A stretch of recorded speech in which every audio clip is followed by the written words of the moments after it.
Shalom, shalom a todos vocês aí, meus amados irmãos. Shalom, Uvrahá, paz e bênção. Eu quero desde já agradecer pelo apoio, pelos compartilhamentos,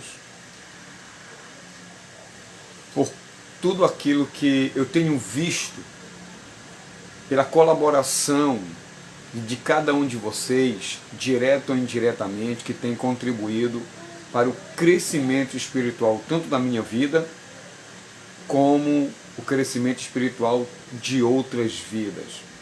E é por isso que mais uma vez estou aqui para ser grato a Deus, para poder abençoar a sua vida, para trazer mais palavra de Deus, mais conteúdo para a sua vida, e aproveitar esse momento para trazer um assunto que talvez muitas pessoas não tenham conhecimento, não estejam por dentro, mas quinta-feira agora, queridos, estaremos a comemorar uma festa muito interessante, que é de conhecimento geral, basicamente.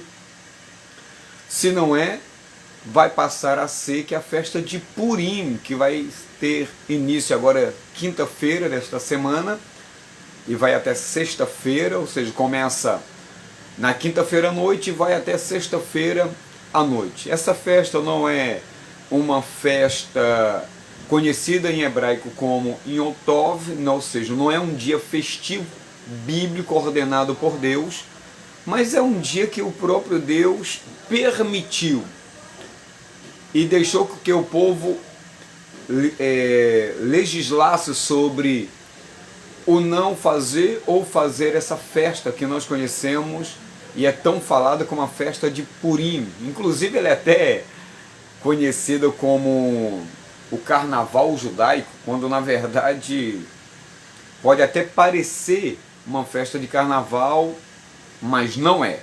E eu vou trazer aqui algumas informações no decorrer da nossa semana, caso Deus permita, mas eu quero trazer pelo menos uma base assim mais sólida do que estava por trás, do que poderia estar por trás da festa de Purim, tá bom? Espero que você nesse momento faça como antes, comece a compartilhar. Já estou aqui com a presença do nosso querido irmão e diácono João Batista Gonçalves, que é lá da Projeto Vida Nova do Lote 15, a qual vai aqui o meu abraço.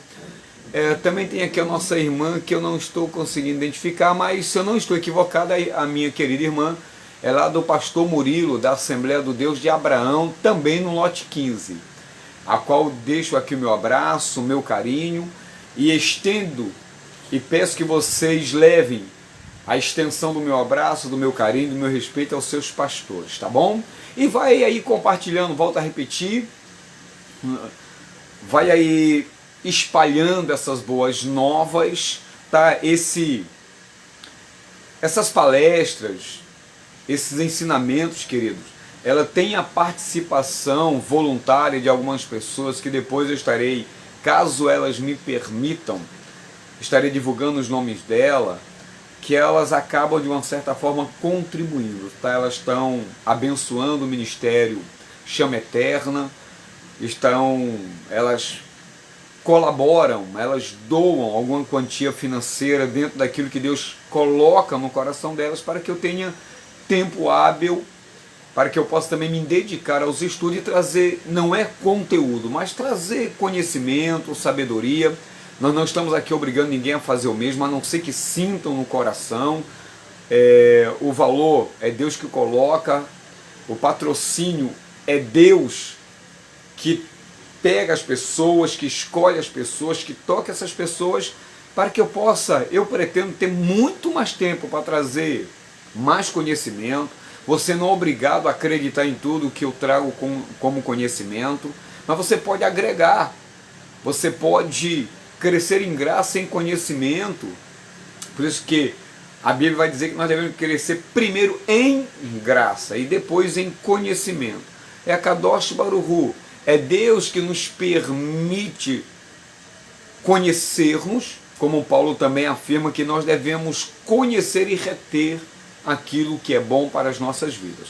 Então aquilo que eu puder agregar para a sua vida, aquilo que eu puder compartilhar com vocês dentro daquilo que Deus me permitiu conhecer, eu estarei divulgando, estarei transmitindo para vocês, tá? Eu creio que o som está bom, eu creio que também a imagem deve estar boa, e você pode, eventualmente, tá, no decorrer das nossas lives, essa live vai subir para o YouTube, você pode ir lá assistir com mais calma também, e você pode me mandar perguntas ou até sugerir temas, tá ok, meus amores? E eu quero, nesse momento, começar a dividir com vocês essa festa de Purim, que por incrível que pareça, nós estamos no mês de Adar. Adar também é um mês que vai antecer a festa de Pêssar, ou de Páscoa. Então essa data, em especial dia 14 agora de Adar, que é quando se comemora a festa de Purim, que vai cair nessa quinta-feira, como eu já disse, é o mês conhecido como o tempo mais alegre do povo de Israel. Por uma série de fatores, tá? Nós não vamos aqui abordar tudo, mas no decorrer dos nossos estudos, nosso aprofundamento bíblico, nós vamos particularizando algumas coisas que estão no texto sagrado de Esther, que é o livro que é lido, chamado de Megilat Esther. Megilat é pergaminho, Sefer é a palavra hebraica para livro. Então, o Megilat Esther é o pergaminho de Esther, onde é lido toda a história, todo o relato do porquê essa festa de Purim ela se tornou uma realidade. Ela é uma realidade. Ela chega a ser uma festa assim tão bem quista pelo povo judeu, que eles dizem que todas as outras festas talvez não será comemorada quando o reino de Deus estiver estabelecido sobre a face da terra.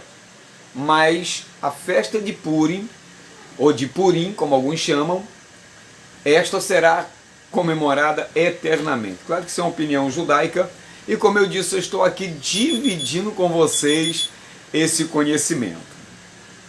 É muito importante que nós possamos prescrutar, investigar a Bíblia dentro daquilo que Deus permite que está lá de maneira literal. E também é importante que nós possamos termos conhecimento daquilo que Deus permitiu que grandes sábios, grandes estudiosos concebessem ao lerem os relatos bíblicos e dividisse conosco aquilo que ali está escrito. Eu quero dividir com vocês uma tremenda observação que é feita por Julia Bloom. Eu achei muito interessante, eu quero dividir com vocês o que ela escreve, e nós vamos partir do pressuposto que vocês já conhecem a história, tá bom?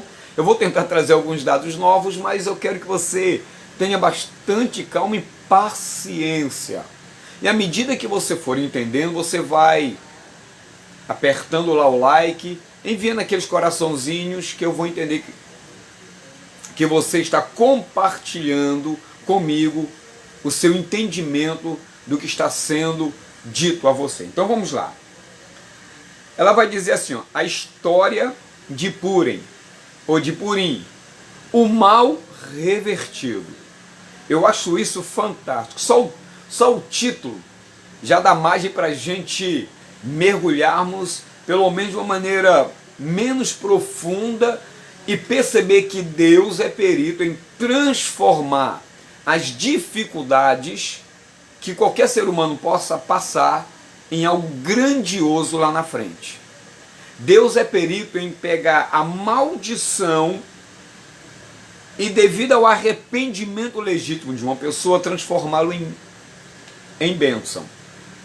Deus é capaz de pegar uma vida negativa, destruída, arruinada, e dar um novo rumo, uma nova trajetória de vida a uma pessoa, e ela sair do lixo para o luxo, de sair de um estado de plebeu para assentar-se na cadeira junto aos príncipes. Então Deus é extraordinário. E é interessante que Shaul Rachalia, o apóstolo Paulo, vai dizer assim: irmã Carla, irmão João, ele vai dizer o seguinte, que todas as coisas contribuem conjuntamente para o bem daqueles que amam a Deus. Existia um sábio chamado Gamsun, que ele tinha um hábito de dizer que Gamsun letová, o que significa isto também é para o bem. Então nada, nós temos consciência disso, acontece na vida do crente desnecessariamente. Tudo tem um propósito. Nosso irmão Júnior também está ligado conosco, graça e paz, meu amigo, meu amado. E olha que interessante, esse sábio chamado de Gamsun, ou seja, isto também é o nome em português, mas ele costumava dizer que todas as coisas que nos sobrevêm, Gamsun letová, isto também é para o bem. Toda crise, todo problema, toda adversidade, ela tende a despertar o nosso melhor ou provar que o caminho que nós estamos seguindo, de fato e verdade, é o pior. Então ninguém nunca chegará a ser tão mal como poderia ser, e ninguém poderá ser tão bom como poderia ser, Leandro. Então, irmão Júnior, olha que coisa magnífica. A festa de Purim, ela vai revelar algo que estava projetado, como vocês já sabem, que era danoso, que era desastroso, e Deus vai inverter essas situações, porque Deus vai fazer com que aquilo que supostamente era para o mal, de fato e verdade, seria o melhor ou será o melhor. As experiências que nós podemos ter com o sagrado é tão grande. A Kadosh Baruch Hu tem propósitos tão maravilhosos, tão gigantescos, que nós somos incapazes, ou talvez não tenhamos, talvez não, nós não temos competência, por maior que seja o nosso nível intelectual, de compreender pelo menos uma vírgula do que está na palavra de Deus. Para você ter uma ideia disso tudo, o próprio Senhor Yeshua HaMashiach, o Senhor Jesus, disse assim, olha, nenhum traço, nenhuma vírgula, nenhum acento que está contido na Bíblia, na Torá, passará desapercebido sem que tudo se cumpra. Ok? Então, Deus deu sabedoria aos homens para prescrutarem alguma coisas, ou poucas coisas, melhor dizendo, contida na palavra de Deus e registrá-la para o nosso bem. Então, a nossa querida irmã Júlia vai dizer assim, olha, a história, e ela, 2 pontos, vai dizer o mal invertido. Eu poderia, nesse momento, dizer para você que qualquer artimanha, seja quem for o adversário contra as nossas vidas, ou contra a sua vida, o propósito maior dessa investida é fazer você alcançar o nível espiritual que o Eterno quer. Porque Gamsun letová, isto também é para o bem. Então, quando a gente mergulhamos na Megilat Esther, nos pergaminhos de Esther, ou no livro de Esther, a primeira coisa que nós vamos perceber, e todos temos conhecimento disso, é que Deus está oculto nas narrativas escritas deste livro. É como se Deus não se manifestasse, e é por isso também que essa ocultação de Deus é para que o homem tenha a verdadeira liberdade de manifestá-lo, como nós falamos na live passada, que já está em vídeo, que já está no YouTube. Então não é porque o nome de Deus não apareça que ele não esteja manifesto nas entrelinhas da história de Esther. Tem momento na nossa caminhada que Deus não se manifesta como nós gostaríamos que ele se manifestasse. Mas nem por isso Deus deixa de estar nas entrelinhas. Ele só está nos dando a oportunidade de revelá-lo. Silas, ele está trazendo a oportunidade de mostrar-se, não da maneira que nós gostaríamos, mas da maneira que ele escolheu, que é se manifestar neste mundo, nesse mundo de asear, nessa dimensão da ação, nesse mundo aonde o que fazemos é importante, os nossos atos são importantes, eles fazem a diferença e precisam fazer a diferença. Ele escolheu se manifestar através de nós. Então, lembre-se que santidade está muito ligada a isso. A palavra kadosh está muito associado a influenciar. Eu vou estar sempre lembrando isso a vocês.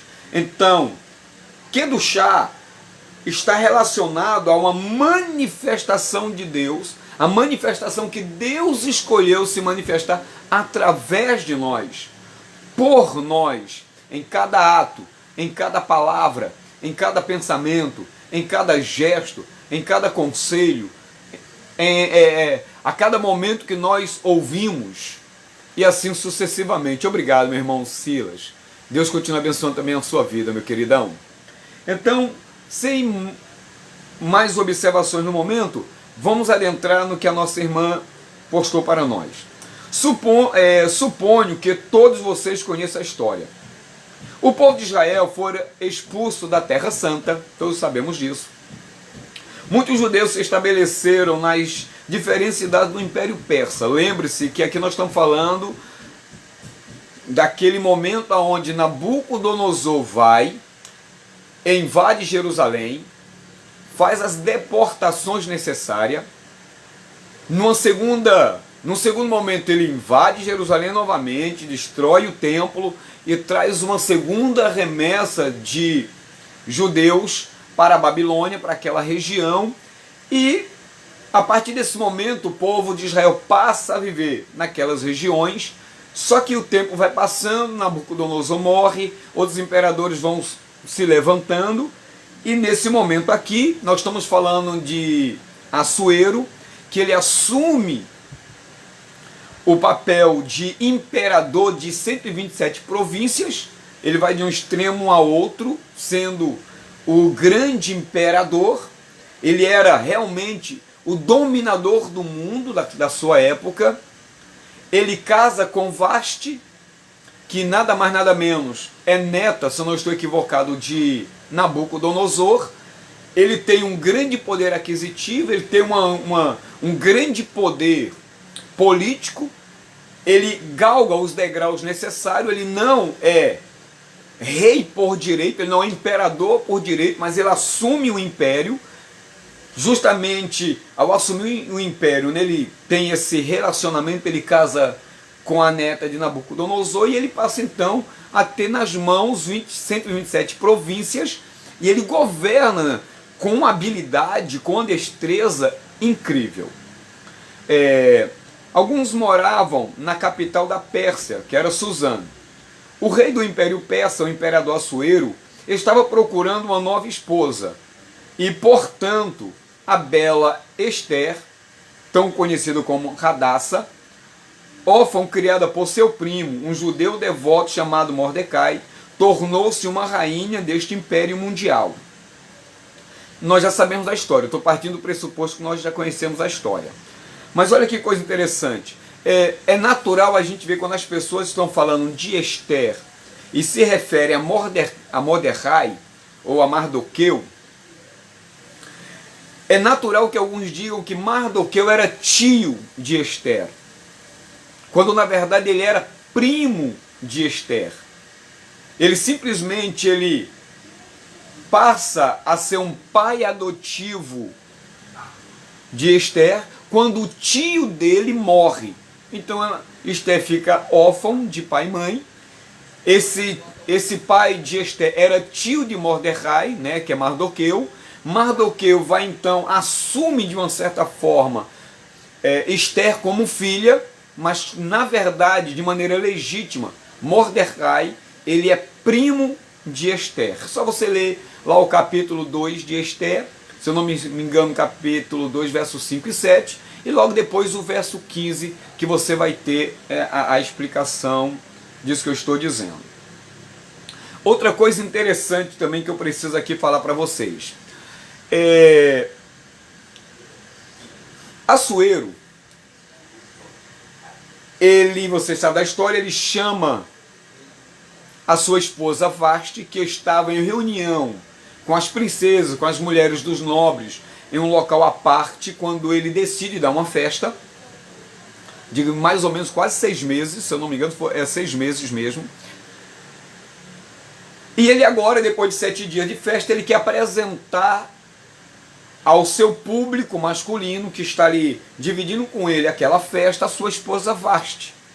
O que é que ele faz? Ele manda os eunucos irem lá, chamar Vasti, e Vasti se recusa a estar presente na festa que ele estava dando para os nobres do seu reino. Ela se recusa a assumir o papel de boneca, ela se nega a ser apresentada da maneira que Assuero gostaria de apresentá-la, e os sábios vão dizer que Assuero gostaria de apresentá-la despida. Claro, isso é uma interpretação judaica, mas o que está em voga aqui é que ela se recusa. E ao se recusar, aquilo repercute de maneira negativa no reino de Assuero. Ele, preocupado com isso, consulta seus conselheiros. Seus conselheiros então diz o seguinte, que era necessário ele deportar Vasti. Os sábios judeus vão dizer que Vasti é morta por conta disso, mas segundo o texto bíblico ela seria deportada, ela perderia a cadeira de rainha, ela seria afastada como rainha, perderia esse cargo. E isso serviria de exemplo para que as outras mulheres do reino não seguissem o mesmo caminho que Vasti tinha acabado de traçar. E aí, justamente aí que surge a história. É aí que dá-se a oportunidade de Esther se manifestar, de Esther aparecer num cenário bíblico. Uma outra coisa muito interessante que eu quero até dividir com vocês, por mais que demore essa live, mas eu acredito que você está aqui porque você tem fome de conhecimento, você almeja ter um aprofundamento da Bíblia, do Torá, e Deus me permitiu ter alguns ensinamentos que possa facilitar essa aproximação desse mundo de conhecimento judaico para a sua vida. Então eu quero dividir com vocês aqui algo assim que é muito interessante, que eu considero interessante. Estou com minha colinha aqui, tá, queridos? Eu tô com meus estudos aqui em PDF. Eu quero dividir algo muito interessante com vocês. A história de Purim, ela tem assim muita coisa interessante. Eu vou fazer uma pergunta a vocês. O que poderia ter levado Assuero a fazer essa grande festa que duraria aproximadamente 6 meses? Olha o que é que os sábios judeus vão nos ensinar.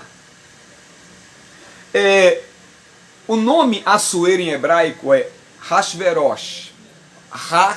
Ahasverosh é o nome em hebraico de Assuero.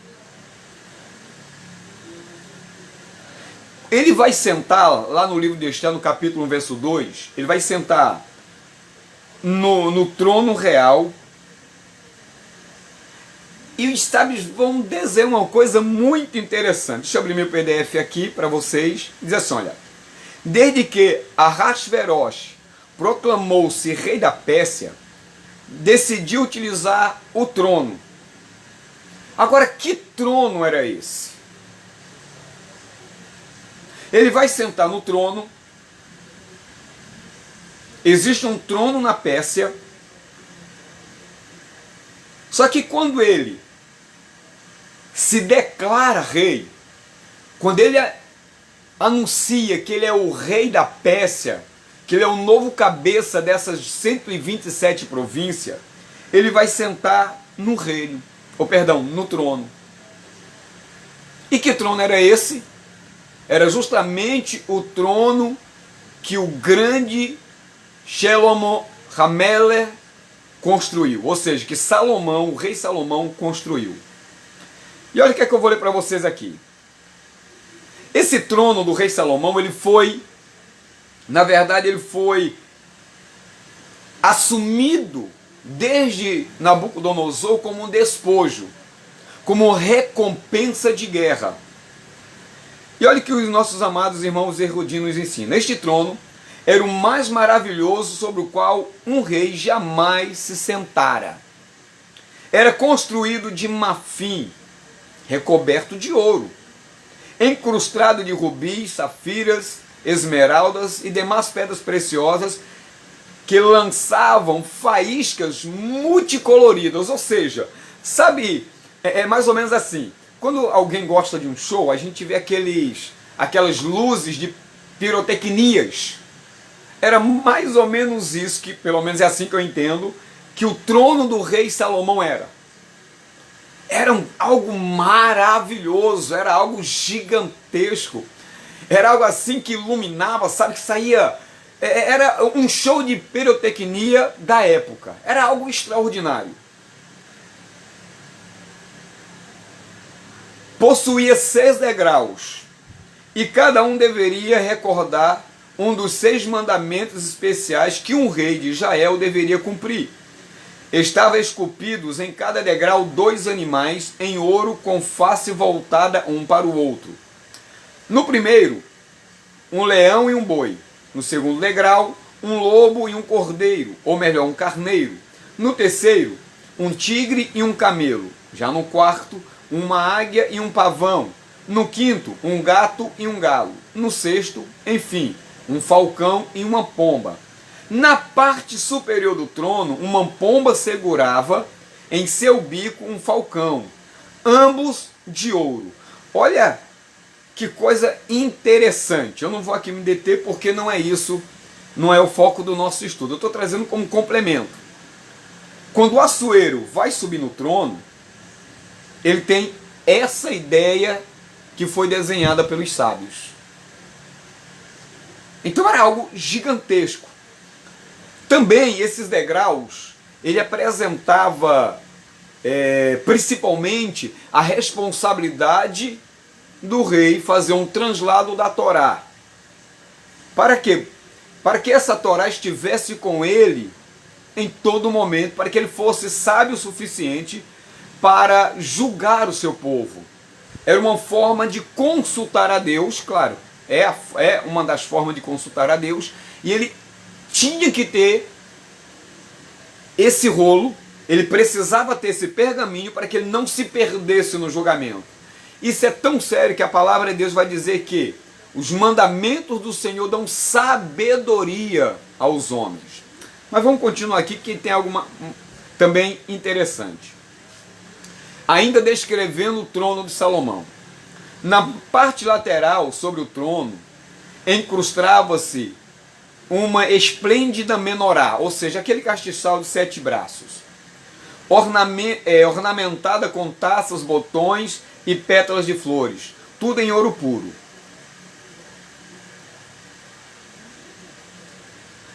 De cada lado da menorá erguia-se 7 braços, de um lado gravados o nome dos 7 patriarcas, ou seja, os 7 patriarcas do mundo. Olha que interessante, quem são os 7 patriarcas do mundo segundo os nossos rabinos? Adão, Noah, Adão e Noé, Shem, que é Sem, o filho de Noah, Abraão, Isaac, Jacó e Jó. Esses são considerados pelo judaísmo os 7 patriarcas. Então, de um lado tinha os 7 patriarcas, e com Jó no centro. E no outro, os nomes dos homens mais piedosos, segundo os sábios, até a época do nosso querido Salomão, que eram Levi, Querrat, Amram, Moisés, Arão, Eldade, Medade e com Hur no meio. Esses eram os 7 homens piedosos cujas famas repercutiam de maneira muito forte, e Salomão, sabendo disso, nessa menorá esculpiu os nomes dos patriarcas da humanidade e dos homens mais pios, considerado por eles na sua época. Tá sendo legal, queridos? Tá dando para entender? A Evelyn também chegou agora. Seja bem-vinda, Evelyn. Nós estamos falando sobre a festa de Purim, ou de Purim. Vamos continuar aqui no relato dos sábios. De cada lado do trono havia uma cadeira especial em ouro, uma para o sumo sacerdote, chamado em hebraico de Cohen Gadol, o sumo sacerdote, Cohen, sacerdote, Gadol, grande, e uma outra para o Segan, que é o vice-Cohen Gadol, é como se fosse o vice-presidente. E rodeados por 70 cadeiras, também de ouro, para os membros do Senedrim, que era o trono de julgamento. Lembra dos 70 anciãos que Moisés tinha que escolher para seus cabeças que julgariam causas grandes e pequenas do povo?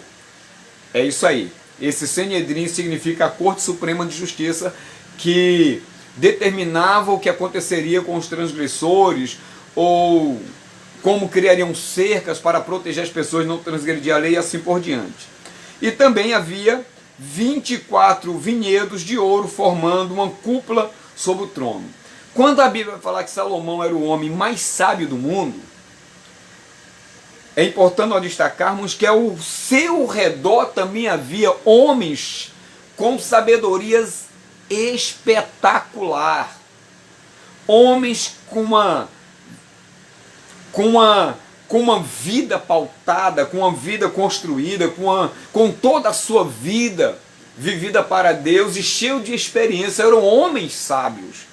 Então tinha o grande Salomão, com toda a sua sabedoria, ele tinha uma corte de homens extremamente sábios.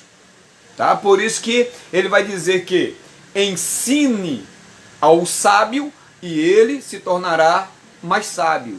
Tá ok? Tá legal, querido? Espero que esteja aí contribuindo para o crescimento de vocês. Pelo menos eu espero, porque para mim me ajuda muito. Olha que interessante. Quando o rei Salomão subia ao trono, começava a funcionar um mecanismo especial. Ou seja, o trono de Salomão era tão bem engendrado, era tão cheio de engenharia, que quando ele subia, havia uma espécie de sensor, vamos dizer assim, da época, que à medida que ele ia subir nos degraus, movimentavam-se aqueles animais. Olha o que acontecia, olha que interessante. No primeiro degrau, o boi e o leão estendiam suas patas para sustentar e ajudá-lo a subir o próximo degrau. De cada lado e em cada degrau, os animais mantinham firmemente o rei até que ele se assentasse no trono. Mal se sentava no trono, vinha a águia trazendo a grande coroa e a mantinha acima da sua cabeça para que não sentisse o seu peso. Olha que coisa interessante. Então cada degrau, com seus respectivos animais, ou aves, né, que tem lá aves também, tem um galo, tem um pavão. E à medida que ele ia subindo, esses animais ajudavam. Eles, de uma certa forma, garantia a chegada de Salomão até o seu trono. Quando ele estava sentando no trono, uma pomba vinha, deixa eu ver se é isso mesmo, para mim não cometer... Perdão, uma águia vinha, que eu confundi, tem pomba e águia, né? Uma águia vinha com a coroa do rei Salomão e a colocava sobre a sua cabeça. E a sustentava sobre a sua cabeça, para que não colocasse, para que essa coroa não fizesse ou não provocasse nenhum incômodo e nem peso sobre a cabeça do rei Salomão. Cara, isso é fantástico. Cara, isso é maravilhoso. Enquanto eu estava estudando essa festa, eu falei, meu Deus, quanta coisa eu tenho guardado e talvez não esteja sabendo aproveitá-la. E tanta gente que não tem esse conhecimento, que nunca passou por isso, e o Senhor me deu a oportunidade de ter a internet, ter uma câmera de celular, ter pessoas ávidas, famintas, sedentas por esse conhecimento. Eu não posso enterrar. Eu não posso levar isso e enterrar comigo quando eu falecer, quando eu partir para a glória. Então preciso dividir isso com as pessoas. E eu louvo a Deus que as pessoas que me conhecem estão se sensibilizando.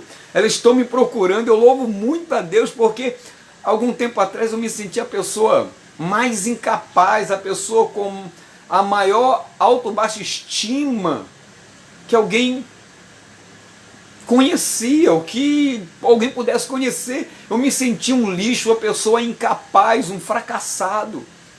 Mas algumas pessoas me bombardearam, me elevaram. Inclusive eu estou falando com algumas pessoas que estão presentes aqui na live, né, como o Júnior, como o nosso irmão João, como o Natanael.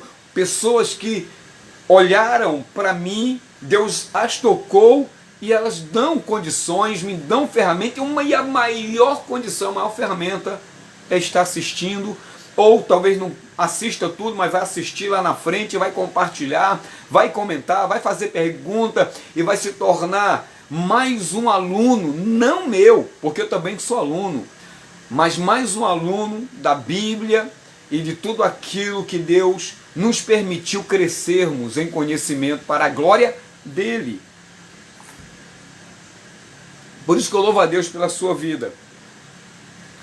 Em seguida, diz o nosso estudo: a pomba sobrevoava por cima da arca sagrada, pegava um pequeno Sefer Torá, ou seja, um livro de Torá, e o colocava nos joelhos do rei, conforme o preceito da Bíblia, segundo o qual o rolo da Torá deveria sempre acompanhar o rei a fim de servir-lhe como um guia para governar a Israel.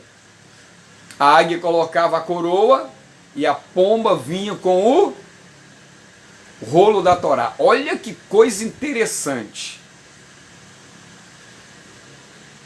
Preste e redobre a sua atenção nesse momento. Eu vou fazer alguma observação aqui particular.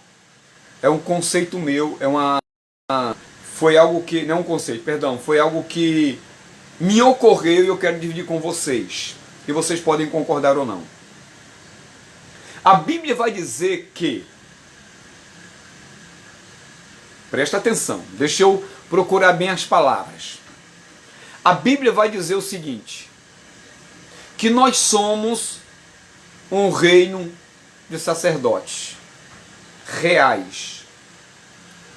Pedro vai dizer isso na sua carta, que nós somos sacerdócio real, povo eleito, nação santa, povo adquirido.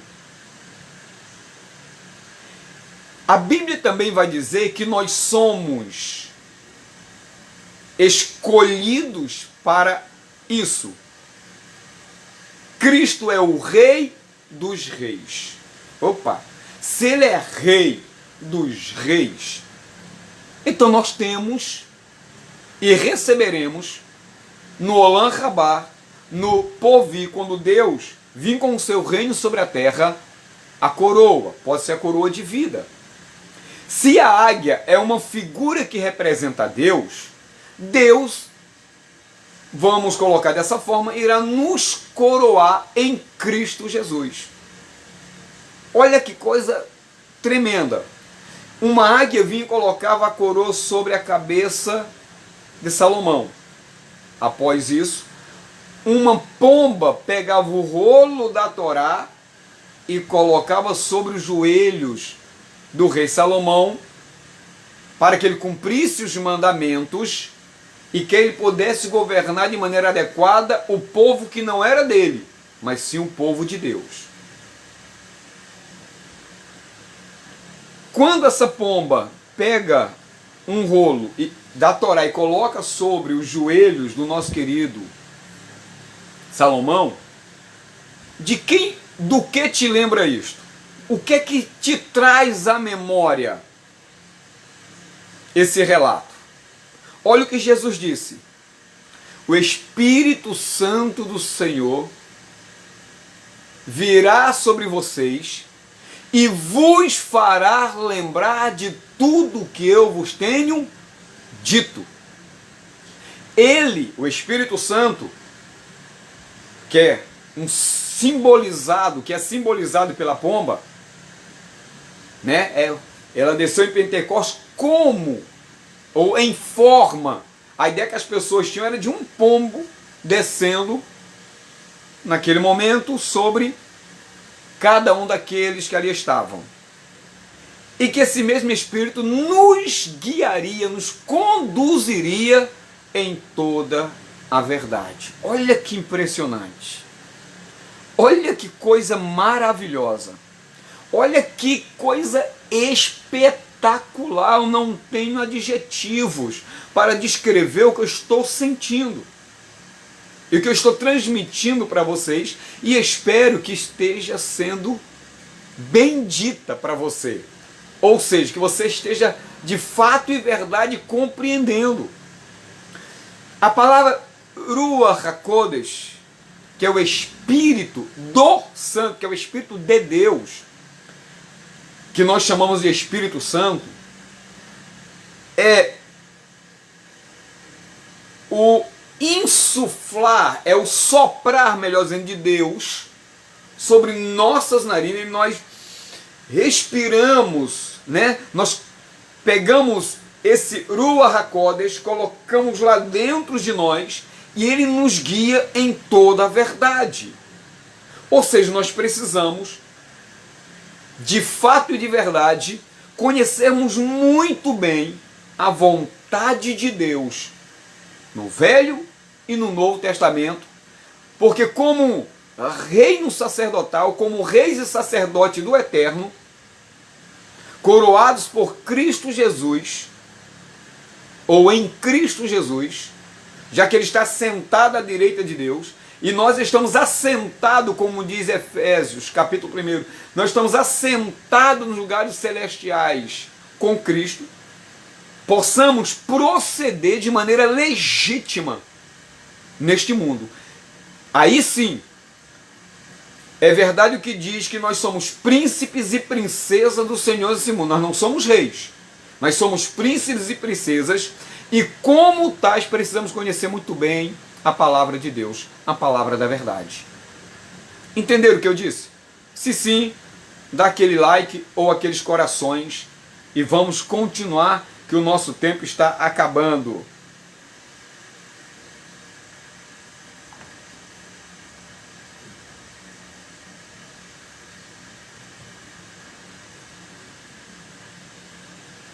Vou adiantar aqui para a gente ganhar tempo. Olha que interessante.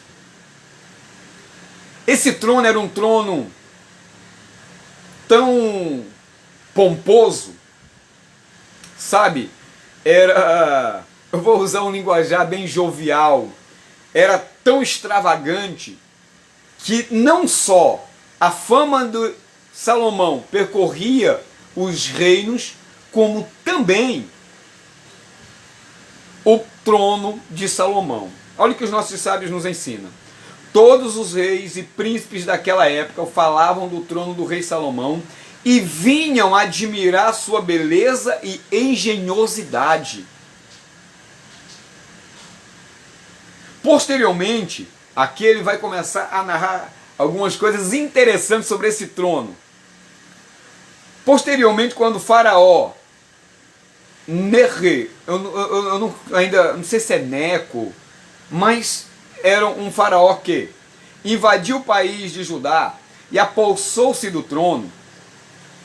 Ele foi fazer o seguinte, olha o que é que esse rei, ele foi, conquista Judá, e ele vai subir no trono. Quando ele vai subir no trono, olha o que é que acontece.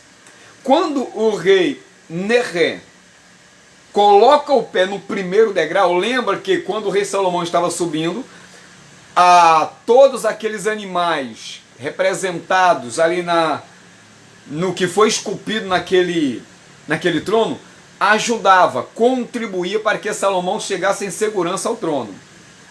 Quando esse rei coloca o pé no primeiro degrau, o leão de ouro desfechou-lhe um violento golpe e o fez cair. Esse golpe deixou esse rei enfermo. E durante o resto da sua vida, ele arrastou do pé, ou seja,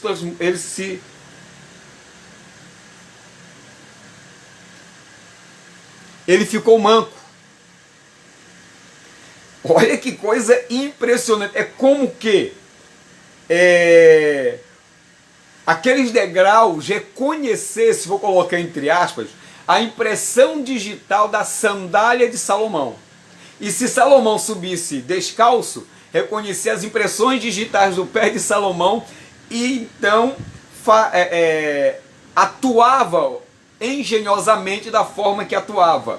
Quando esse rei colocou seus pés sobre o primeiro degrau, a impressão digital, vou colocar assim, não foi reconhecida, e como um vírus que estivesse atuando ali na configuração daquele trono, o leão, como antivírus, vem, dá um bote, ataca o rei Nehem e o derruba do trono e o deixa manco pelo resto da vida. É por isso que o nome dele é Manco. Outra coisa interessante. Quando Nabucodonosor destruiu o templo, e na sequência, ele conquistou o Egito, ele vai e faz o seguinte, ele pega esse trono e leva consigo para a Babilônia. E ele vai repetir o mesmo gesto que o rei do Egito fez. Ele vai tentar subir no trono. E quando ele vai subir o trono, mais uma vez o rei é derrubado, ou seja, desta vez Nabucodonosor é derrubado, e ele nunca mais ousou tentar sentar no trono novamente. Depois de Nabucodonosor, o rei Dario da Pérsia conquistou Babilônia e trouxe o trono para a Média. Quando Ahasverosh, tendo por sua vez, tentou subir no trono, recebeu um golpe da parte inferior nas suas costas. Você percebe? Acho isso muito interessante. Dário leva para a Média, está lá. Aí quando o Assuero vai subir ao trono, o que é que ele faz? Ao colocar o pé, ele toma uma bordoada. Talvez ele percebeu, ele conhecendo a história, ele foi prevenido, mas não foi capaz de evitar. O bote do leão, ele toma um coice nas costas, uma mãozada nas costas, um soco nas costas, e a partir daquele momento, nunca mais ele tentou repetir esse gesto. Ele nunca mais tentou subir neste trono. Mas o que é que Assuero fez?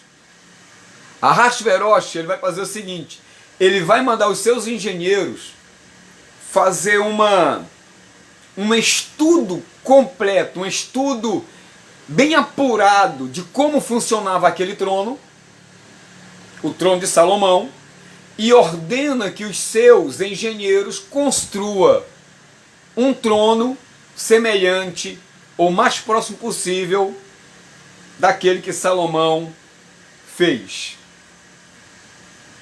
Bom, esses homens, esses engenheiros, por sua vez, eles trabalharam por quase 3 anos nesse trono. Eles estudavam e iam fabricando, iam copiando aquilo que estava, ou que era parte da engrenagem do trono de Salomão. Bom, depois de 3 anos consecutivos, os engenheiros conseguiu edificá-lo. E quando o rei Ahasverosh, o rei Assuero, ele finalmente é chamado pelos seus engenheiros e vê que o trono está pronto, e o que é que ele decide? Ele decide então fazer a festa que está registrado no livro de Esther. Olha que maneiro. O sábio judeu vai dizer que é para... Deixa eu ler aqui para vocês. Estes, por sua vez, os engenheiros, por sua vez, trabalharam por quase 3 anos para edificar esse trono. E foi para esta ocasião que o rei Ahasverosh, ou seja, Assuero, deu um grande banquete, uma grande festa. Ou seja, foi para mostrar a pomposidade do seu trono, que era uma referência da sua glória, que também, de igual modo, segundo ele, seria proclamado não só o seu reino, a sua pessoa como imperador, mas também o seu trono.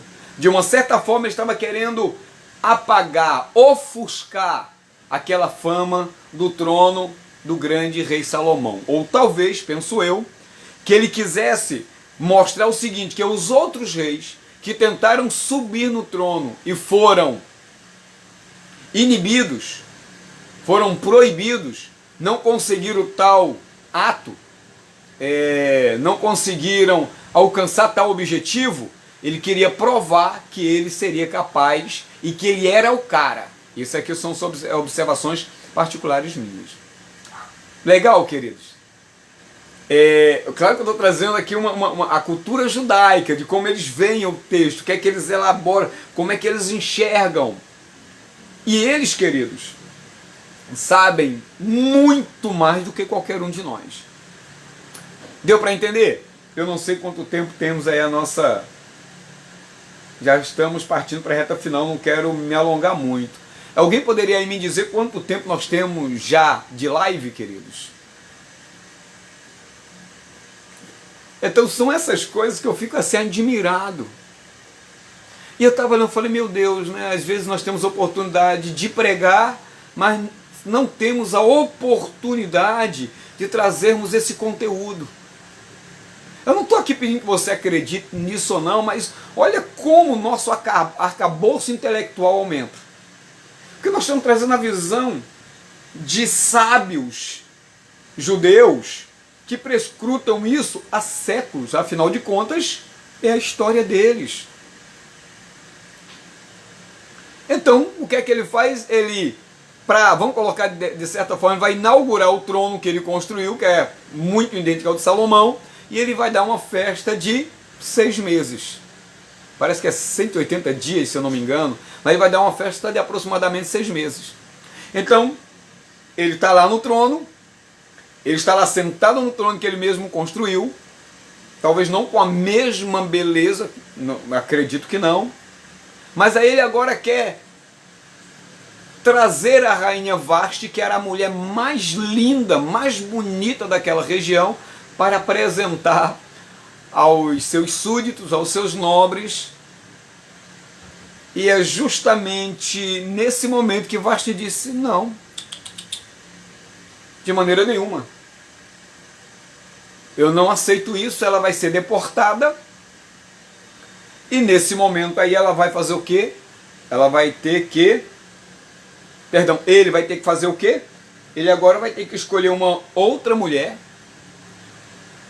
vai colocá-la no trono, essa mulher vai substituir a rainha Vasti, ou Vasti, e isso vai servir de exemplo. Só que algumas pessoas, hoje nós sabemos o resultado, mas elas não tinham ideia do que estava para acontecer. Deus realmente muda decretos. Meus amores, vou chamar vocês de meus talmidim, né? Meus alunos, meus filhos. E deixa eu fazer uma observação aqui, tá? A palavra ben para filho em português, ela tem um significado muito interessante. Filho é a continuidade do pai. Por isso que às vezes alguns pastores chamam seus membros de filhos. Porque essas pessoas, elas são alunas desse pastor ou desse líder. E porque são filhos de certa forma, e os conceitos bíblicos judaicos vai afirmar isso. É porque essas pessoas, esses discípulos, vão dar continuidade à pregação, continuidade ao ministério, vai dar continuidade ao caminho do pai, ou do líder, ou do pastor. Fechou? Beleza? Legal, glórias a Deus. Queridos, eu vou ter que marcar uma outra live para a gente, talvez na sexta-feira, para me dar continuidade a esse estudo. Preciso. Então vamos trazer uma pequena conclusão. Nós não sabemos o que irá acontecer amanhã. O Senhor Yeshua disse assim: buscai primeiro o reino de Deus e a sua justiça, e todas estas coisas vos serão acrescentadas. Não vos inquieteis, pois, pelo dia de amanhã, porque o dia de amanhã cuidará de si mesmo. Basta a cada dia o seu mal. Tudo isso que eu acabei de transmitir para vocês, nada mais, nada menos, nos revela o cuidado de Deus com o seu povo no futuro. Todas essas coisas que eu mostrei para vocês é o pano de fundo de um tremendo livramento. Se a rainha Vasti obedece ao chamado do rei, o povo judeu teria sido destruído. E talvez nós nem estaríamos aqui hoje. Nós nem teríamos Yeshua como Salvador. Porque ali seria destruído, aniquilado todo o povo judeu. A linhagem davídica seria destruída. Possivelmente seria destruída. Então todo esse acontecimento é Deus no controle da história. É Deus no controle dos acontecimentos. Deus não precisa aparecer. Ele não tem complexo de inferioridade. Somos nós que precisamos da glória de Deus. A glória é minha, a minha glória eu não dou a ninguém.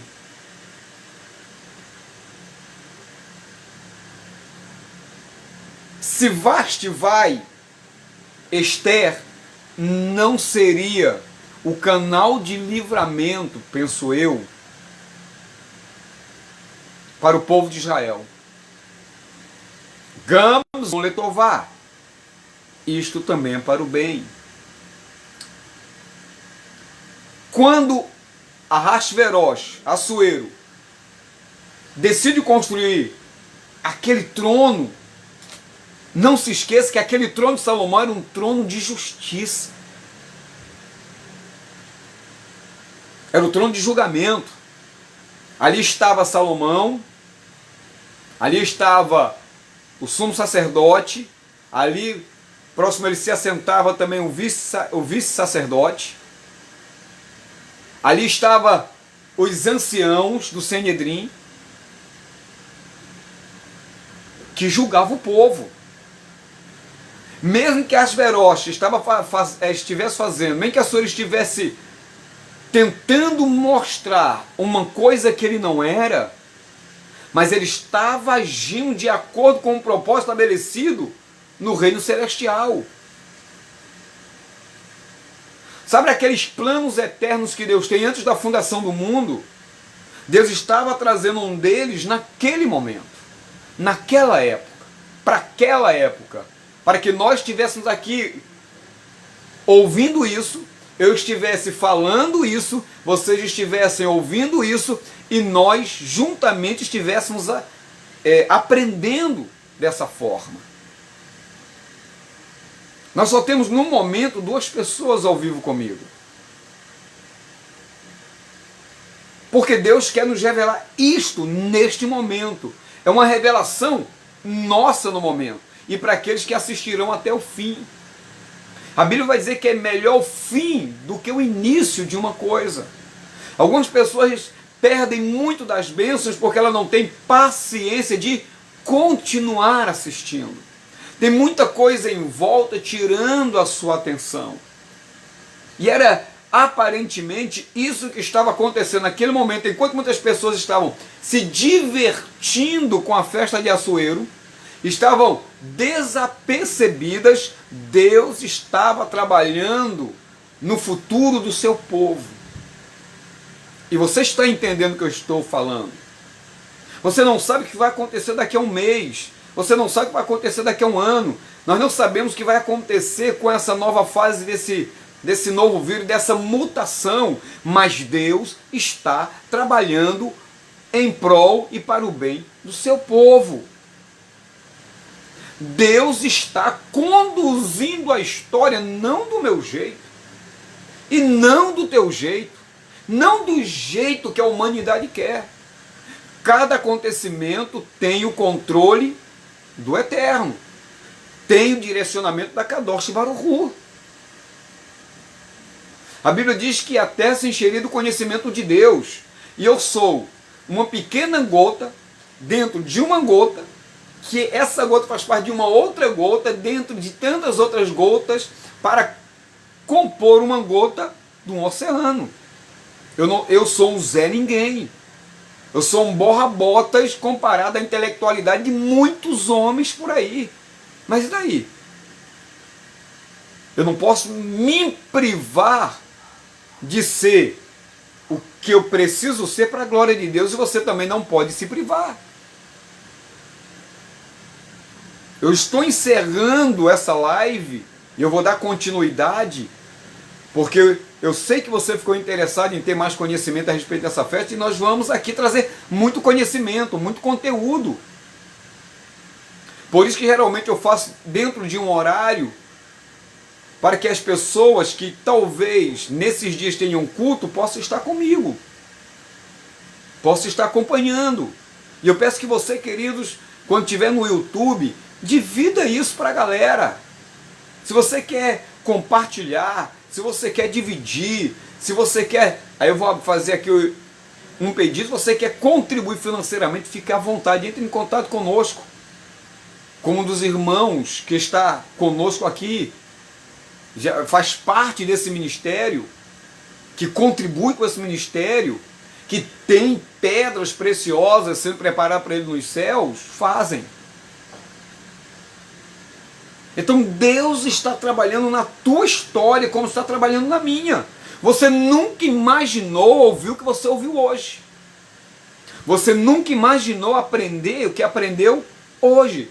Mas Deus, na sua eterna misericórdia, nos seus pensamentos eternos, nos seus propósitos antes da fundação do mundo, reservou este momento ao qual nós estamos aqui agora, para te abençoar, para que você possa me abençoar. Isso é importante demais.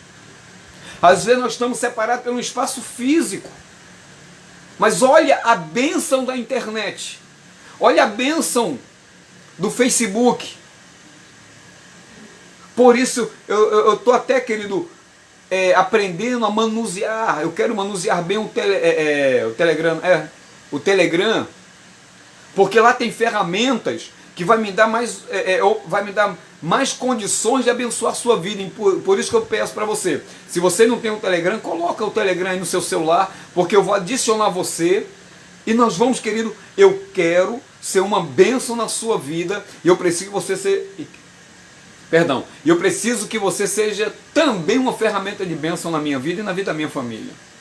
Eu quero, querido, gravar mais vídeos, eu quero fazer mais live, eu preciso de uma internet boa, de uma internet rápida, veloz, eu preciso de ferramentas que me proporcionem glorificar a Deus. Por isso que esse ministério foi intitulado de Chama Eterna. É uma chama que não acaba nunca. Olha o combustível que eu estou colocando na sua vida e você está colocando na minha vida, e nós vamos incendiar o mundo. Porque nós não sabemos, presta atenção nisso, nós não sabemos a quem nós iremos incendiar, e é essa pessoa que vai ser incendiada por algum de nós, vai ser o cara que vai trazer muito livramento, muita bênção, muita paz, muita prosperidade, e não será o anticristo. Por isso, querido, eu peço a sua contribuição, eu peço a sua ajuda, eu peço o seu entendimento e a sua paciência, tá bom? Eu tenho os cursos de aperfeiçoamento, de aprofundamento teológico. Entre em contato comigo. Se alguém tem interesse, querido, vamos formar uma academia, acho que a palavra certa é essa, né? De apoio espiritual teológico. Tá bom? Eu preciso de você. Eu preciso da sua ajuda. Por isso, eu encerro essa live dizendo que Deus está no controle da sua vida. Deus está controlando todos os acontecimentos no nosso país. Deus está controlando a minha e a tua vida. E se prepare, porque no momento de tribulação que a tua luz vai brilhar mais forte. Se prepare, que vai ser no momento de perseguição, seja onde for, que Deus vai te usar para ser livramento para a tua casa, para os teus familiares, para os da tua igreja, para os do teu trabalho, para alguém da tua rua. Se prepara. Porque Esté não entra de gaiato na vida do reino de Israel, como ela entrou. Ela não cai de paraquedas aonde ela foi colocada, porque Deus era que tinha determinado aquilo para a vida dela. E se ela não cumprisse aquele propósito, alguém seria levantado, como o primo dela diz. Se não for você, Esté, que vai interceder por nós, Deus vai levantar outra pessoa. Olha quantas pessoas saíram da posição para que você estivesse na posição. Olha quantas pessoas foram reprovadas para que você seja colocada no local onde Deus quer que você esteja. Então, queridos, termino aqui essa live dizendo isso. Quinta-feira, se Deus nos permitir, e meu trabalho também me permitir, né? Eu estou trabalhando de Uber, toma muito tempo, não tem sido lucrativo. Orem pela minha vida profissional, orem pela minha vida ministerial. Deus está no controle, Deus tem me sustentado de uma maneira fantástica, você não tem ideia.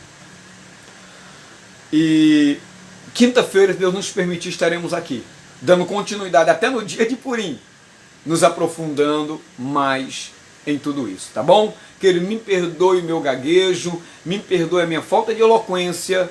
Shalom Vrahá, aí o nosso amigo Tiago, o nosso amado diácono João, a todos, Júnior, a galera toda que tenho aprendido a amar, e vocês têm também aprendido a me amar, tá ok? Shalom Ovrahá, paz e bênção para vocês, e até quinta-feira, a partir de 9h30, estaremos juntos novamente. E quarta-feira, no caso amanhã, eu tenho aula online no curso de aprofundamento bíblico. Se você estiver interessado, seja o nosso terceiro, o nosso quarto, o nosso quinto aluno, tá ok? A partir das 8 horas estarei mandando o link do Zoom para que as pessoas estejam entrando. Eu tenho 2 alunos já no momento, quem sabe você vai ser o terceiro ou o quarto.